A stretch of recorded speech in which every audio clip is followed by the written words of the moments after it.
Cześć wszystkim, witajcie w nowym filmie na moim kanale. Dzisiaj przychodzę z takimi pytankami znalezionymi w internecie, gdzieś chyba na Pinterestie znalazłam takie pytania i stwierdziłam, że na nie odpowiem, bo dosyć ciekawe są. Jest ich 25, na niektóre będę się trochę rozpowiadać, na niektóre nie. No i zacznijmy od pytania pierwszego, czyli co obecnie czytam. Obecnie zaczęłam czytać książkę Sophie Cousens w przyszłym roku o tej porze. Jest to romans i generalnie tutaj mamy dwójkę bohaterów, którzy urodzili się w ten sam dzień, no i poznają się na pewnej imprezie. No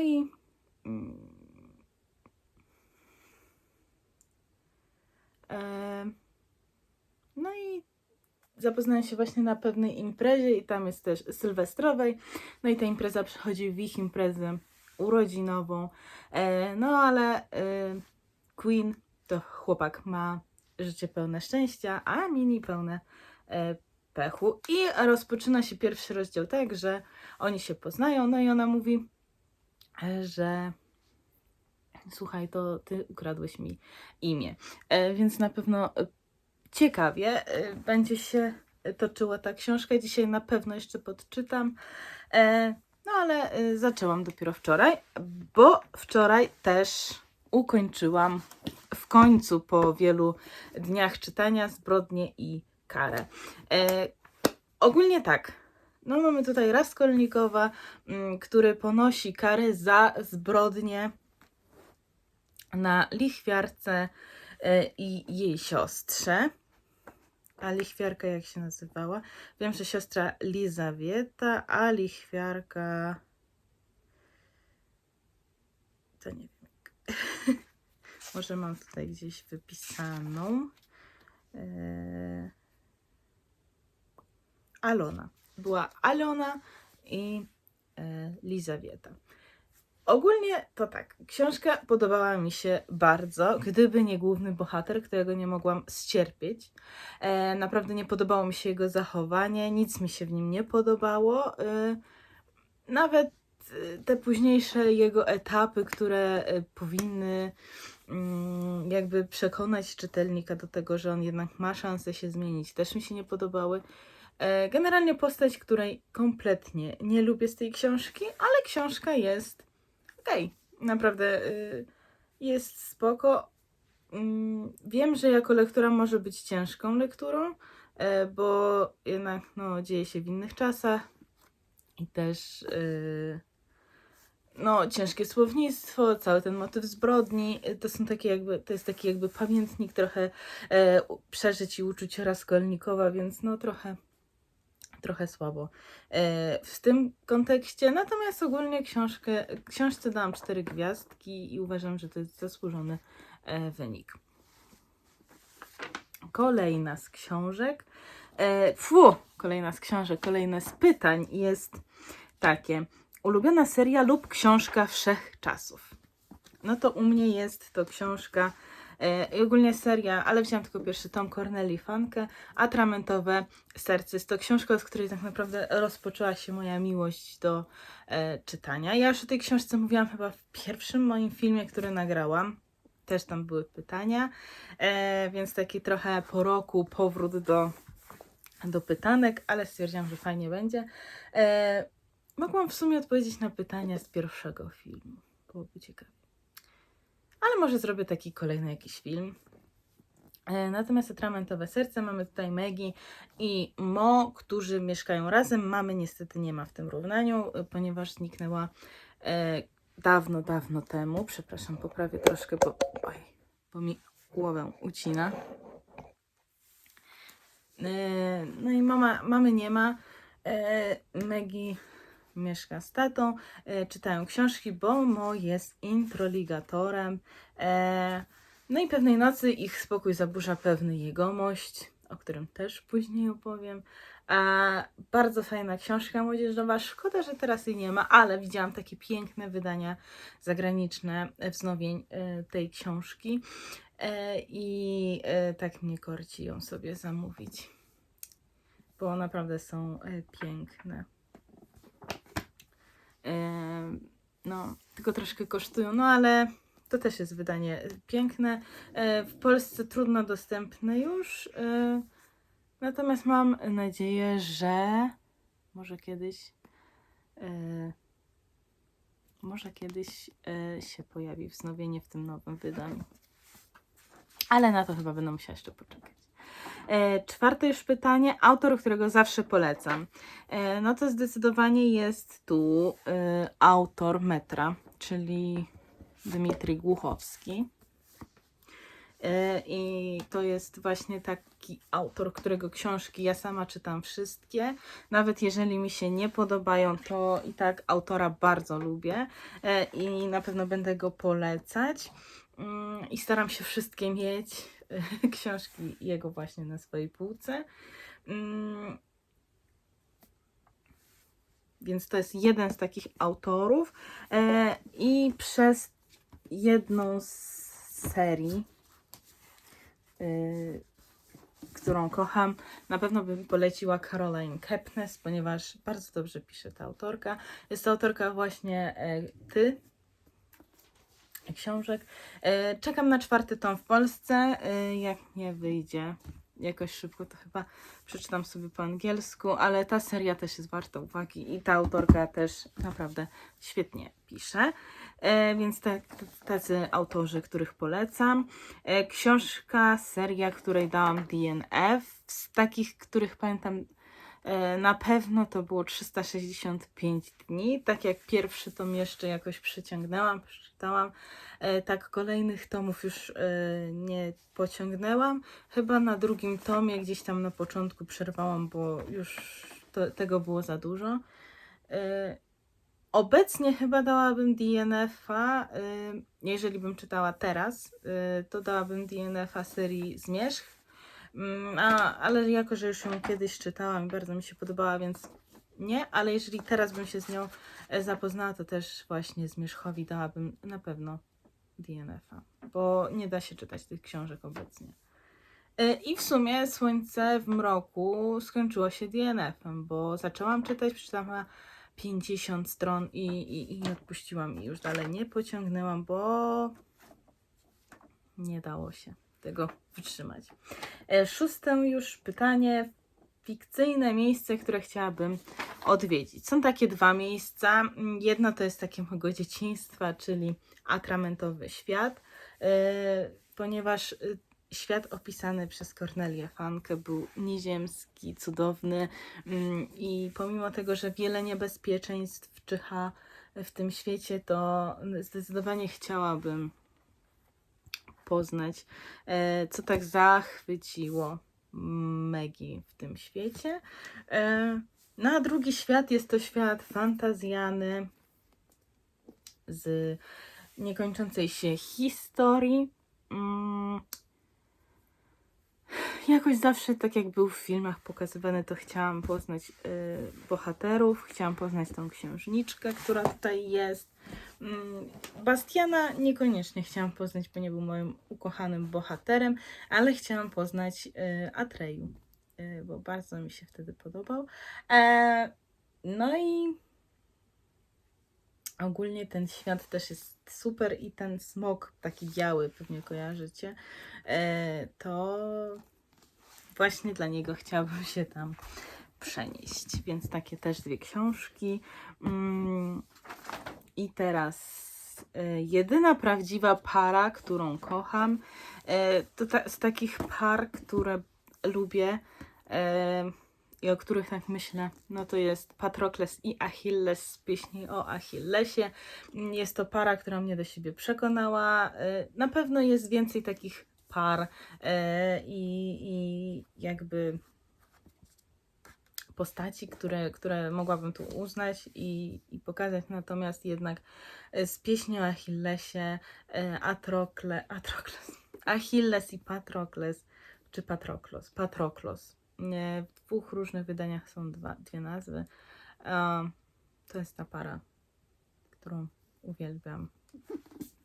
I ten cytat, który tutaj jest, że w otchłani dwa cienie przedzierają się po omacku przez gęsty, dławiący mrok. Ich ręce odnajdują się i światło spływa potokiem jak 100 złotych urn, z których sypie się słońce. Na tym to już po prostu wymiękłam etapie. Na szczęście był to koniec, ale to jest ta para, o której zawsze myślę. Może nie zawsze, ale dosyć często. Mój fikcyjny chłopak. Obecnie jakoś tak nie przywiązuję do tego wagi, ale w dzieciństwie miałam dwie takie postaci i obie były z książki Atramentowe serce. Jedną z nich był Smoli Paluch, czyli kuglarz, który wyszedł z książki, by właśnie też nawiedzić tej pewnej nocy Mo i Maggie. I to był taki mój crush i bardzo go lubiłam i to była moja jedyna postać, dlatego też obecnie nie mogłam dokończyć 3. tomu i chyba będę musiała znowu zacząć serię od początku, by dojść do tego 3. tomu i przeczytać. Natomiast to był jeden, a drugi to był Farid, który wyszedł też z książki właśnie 1001 nocy i to był chłopak w wieku Maggie. Dlaczego mi się podobał, to dowiecie się później w kolejnym pytaniu. No ale właśnie podobało mi się ta dwójka. No i Farid był takim pupilkiem Smoli Palucha i się nim opiekował Smoli Paluch, chociaż tego nie chciał, ale żeby nie czuć się samotnym, przygarnął chłopaka. No więc taka dwójka z tej książki. Ulubiona książkowa okładka. No to zdecydowanie mam dwie takie. Jedną z nich jest Duma i Uprzedzenie, w tym takim wydaniu z serii kolekcjonerskiej. Podoba mi się bardzo. Kolejnych książek już nie kupowałam, bo jednak nie byłam przekonana co do klasyków w tamtym momencie, kiedy to wychodziło, ale mam ten pierwszy tom i on jest taki przepięknie złocony i przepięknie wygląda. A kolejną moją ulubioną okładką jest zdecydowanie Niekończąca się historia, bo naprawdę oddaje klimat książki i lubię na nią popatrzeć.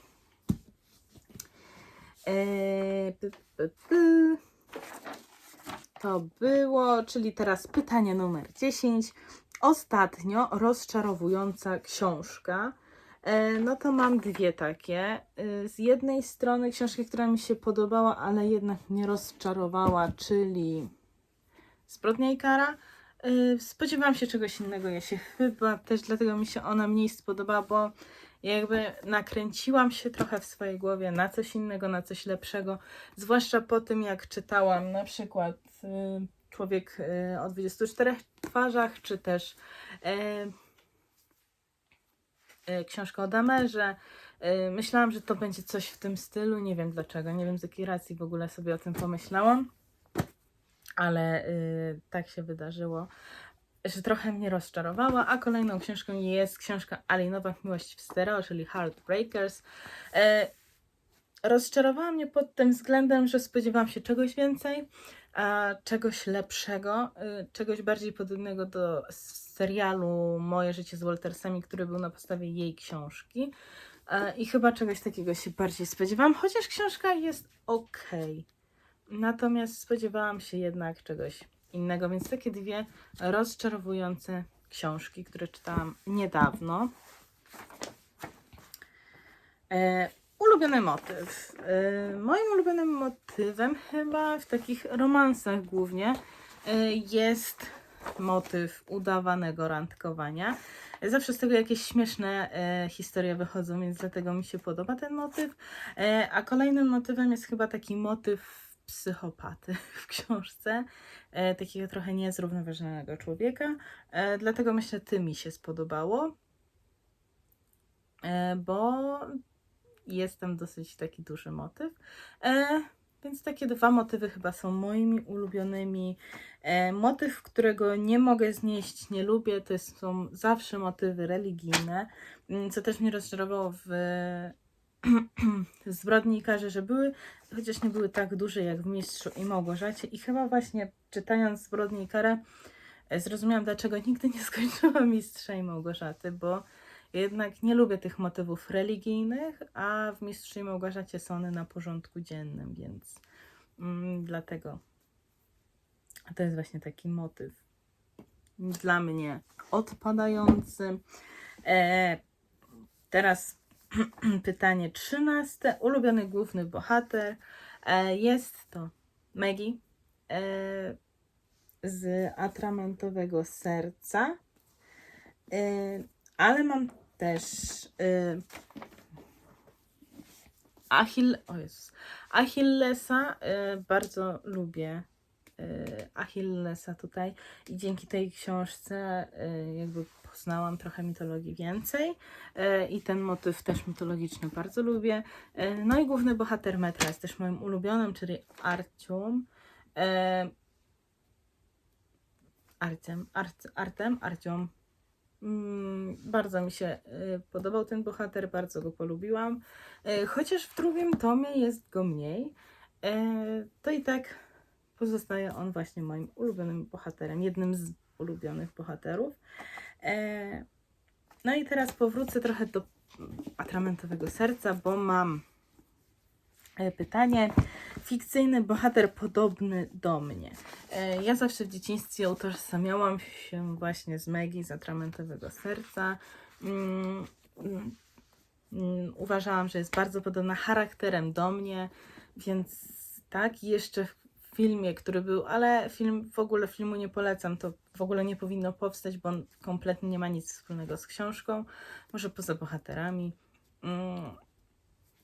No to jeszcze aktorka była podobna do mnie trochę, w sensie miałam taką wizję w głowie, że jest podobna do mnie. Więc tak, to jest taka bohaterka, którą uważam, że może nadal jest do mnie trochę podobna, ale to będą wiedzieć ludzie, którzy przeczytali książkę. Ona jest 12-letnią wtedy dziewczynką w tej akcji. Ja też jak zaczęłam czytać, miałam chyba 12 lat, więc to mnie z nią zbliżyło i to, że ona jakby czyta te książki, kocha je i chce się przenieść do nich, bo ja zawsze w dzieciństwie chciałam się przenieść w świat książek. Kolejne pytanie, 15. Czego nie mogę się doczekać, aż zostanie wydane? Ta książka wyszła już w Stanach. To jest drugi tom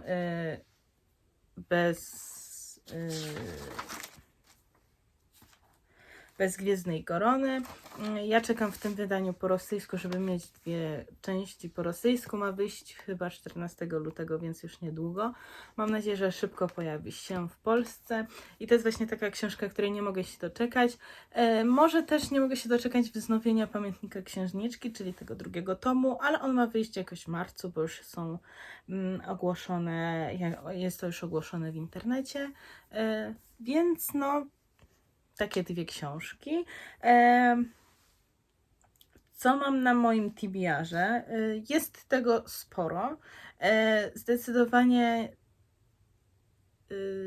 za dużo, bo bardzo dużo książek stąd nie jest przeczytanych, a jeszcze mam 4 półki nieprzeczytanych książek w innym miejscu, a nawet 5, więc tak, no ale chyba najbliższe na moim TBR-ze jest właśnie Bezgwiezdna Korona, bo chciałabym przeczytać ją i od razu zająć się drugim tomem. Nie jest to dość lekka, na pewno lektura jest dość gruba, ale wydaje mi się, że jeżeli wyczekuję, to na pewno pochłonę i to będzie taka właśnie książka, której nie mogę się doczekać i która jest właśnie na moim TBR-ze. Komfortowa książka, komfortowy bohater. To ja mam taką książkę, serię bardzo komfortową i wszyscy bohaterzy tam są dla mnie komfortowi, a mianowicie jest to Heartstopper. Uwielbiam ten komiks, powieść graficzną, nie wiem jak rozróżnić, ale zdecydowanie jest to taka książka, kiedy mi jest źle, to lubię sobie po nią sięgnąć, nawet nie przeczytać, ale trochę popatrzeć i od razu dzień się staje lepszy. Ulubiony poboczny charakter, zdecydowanie jest to Smolipaluch, ze względu na to, że był moją miłością, ale moją miłością w dzieciństwie też był Johnny Bravo. No ale właśnie Smolipaluch jest moim ulubionym bohaterem i chyba takim bohaterem wszechczasów. Z żadnym innym bohaterem nie umiem się tak zżyć jak właśnie z nim. I właśnie to jest też powód, dla którego nie ukończyłam obecnie 3 tomu. Kiedyś przeczytałam wszystkie, natomiast gdzieś tam w pamięci się zatarły, a teraz przez Smolipalucha nie mogę dokończyć. Chociaż wiem, że ta historia dla niego skończy się dobrze, to jest obecnie kryzysowy dla mnie moment i nie umiem go przejść. Ale mam nadzieję, że niedługo się to zmieni. Jaką książkę chciałabym zobaczyć na ekranie? Jaką książkę chciałabym, żeby zekranizowano? No to czytając te pytania i ustawiając, to na pewno pomyślałam o Metrze, bo chciałabym zobaczyć metro i ten świat przedstawiony przez Głuchowskiego właśnie na ekranie. Chciałabym to zobaczyć. Niekoniecznie w wersji animowanej, tak jak tutaj są obrazki. Natomiast jestem ciekawa, jak reżyser, scenarzysta, scenograf by ujęli ten mrok tej książki. Ale teraz też jak patrzyłam na te książki, które tu mam, no to też chciałabym zobaczyć na pewno ekranizację Nocnego Filmu, bo ta książka jest naprawdę dobrą książką, dobry thriller i przez to, że mamy tutaj dużo takich interaktywnych rzeczy, motywów, to myślę, że w filmie fajnie można byłoby to pokazać. Więc takie dwie na pewno chciałabym zobaczyć. Złoczyńca, którego uwielbiam nienawidzić. Wydaje mi się, że wybiorę tutaj Raskolnikowa, bo jednak nie trawię tego bohatera, nie trawię tego złoczyńca, nie oszukujmy się, przez tą zbrodnię jest złoczyńcą i nie da się go lubić, ale kocham go nienawidzić. I chyba nawet jeżeli tam trochę zaskarbił sobie mojego zaufania i mojej miłości i mojego szacunku, to i tak go nienawidzę. A drugą bohaterką jest bohaterka z 2 i 3 tomu serii Ty i jest to Love Queen, to ona miała. Może jest napisana w drugim. Nie. Ale właśnie jest to Love. Bardzo nie lubiłam tej bohaterki. I to jest bohaterka, która nawet nie robiąc nic złego, to jej nie lubiłam. Więc właśnie to jest ta bohaterka, którą też kocham nienawidzić. Ulubione miejsce do czytania. Moje ulubione miejsce do czytania jest zawsze to samo. Uwielbiam czytać u siebie w łóżku pod kocykiem z herbatką, ewentualnie po prostu siedzieć gdzieś na łóżku i sobie czytać, ale też bardzo lubię czytać w transporcie, czyli zawsze w autobusie gdzieś tam uwielbiam sobie czytać i uwielbiam zatopić się w tą książkę, którą czytam i tak, ale też w samochodzie bardzo lubię czytać i to jest takie moje ulubione miejsce, zawsze jak jadę to czytam. Niektórym takie czytanie może przeszkadzać, ja natomiast bardzo lubię i czuję się dobrze czytając w samochodzie. Co ostatnio kupiłam? No to na pewno kupiłam ostatnio Wojowniczkę z Dzikiego Lasu. Książkę chyba fantastyczną trochę. Mam nadzieję, że nie będzie taki romans, jak to zazwyczaj wydawnictwo niezwykłe wydaje. No a kolejną książką jest książka, której nie kupiłam, ale zaopatrzyłam się nią w bibliotece, na takiej półce, gdzie oddaję książki. I jest to Na zakręcie Nicholasa Sparksa. Czyli takie dwie nowości. Chyba o nich już mówiłam, ale nie jestem pewna. Dochodzimy już do końca, bo zostały 3 pytania. I pytanie 23. Co najdłuższego przeczytałam? I muszę dojść do tych książek. No tak, to zdecydowanie myślę, że Nocny Film, bo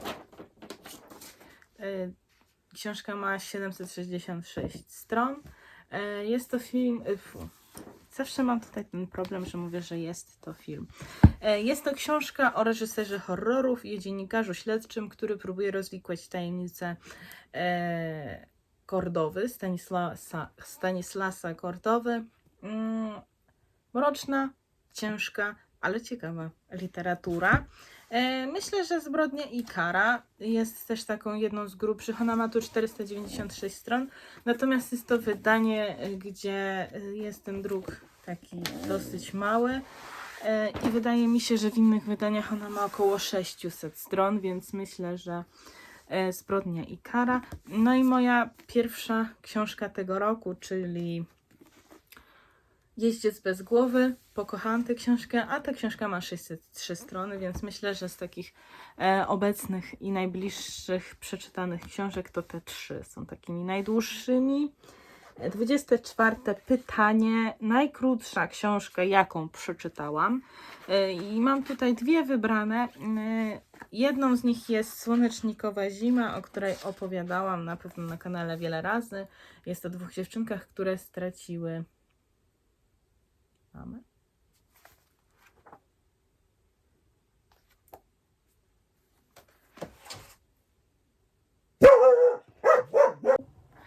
To książka o 2 dziewczynkach, które straciły mamę i mieszkają z tatą i też próbują się odnaleźć w tej rzeczywistości. A kolejna krótka książka to Żelazny Olbrzym. Ona ma 62 strony, więc też taka krótka książka o olbrzymie, który atakuje pewne miasto, ale okazuje się dobrym olbrzymem.